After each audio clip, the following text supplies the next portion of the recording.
पाहताय JB TV news. बातमीत सत्यता हीच आमची ओळख।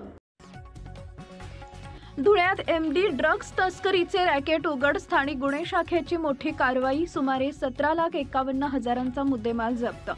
धुळे जिल्ह्यात प्रथमच एमडी ड्रग्ज तस्करीचे मोठे रॅकेट स्थानिक गुन्हे शाखेनं उघडकीस आणलंय। जळगावहून धुळ्याकडे येणाऱ्या कारला मोहाडी शिवारात सापळा रचून थांबवण्यात आलं।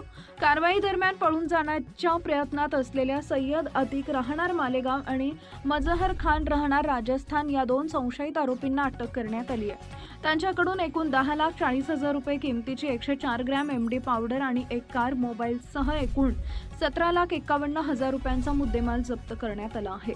अटक केलेल्या आरोपींनी यापूर्वीही धुळे शहरात ड्रग्ज विकल्याची धक्कादायक कबुली दिली आहे।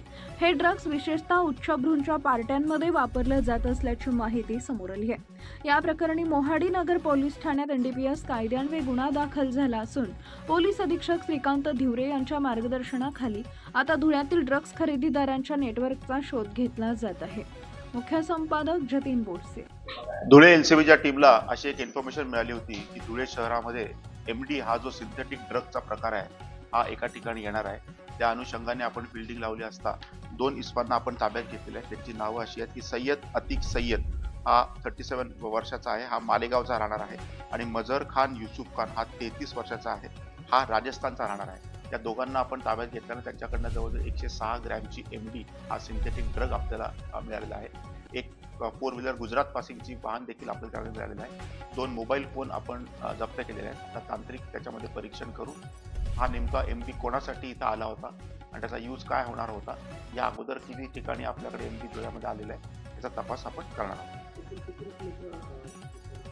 साधारणतः आता 10.5 ते 11 लाखाची एमडी आहे। कार वगैरे सगळं पकडून आपण साधारणतः 17 लाखाचा मुद्देमाल याच्यामध्ये जप्त केलेला आहे।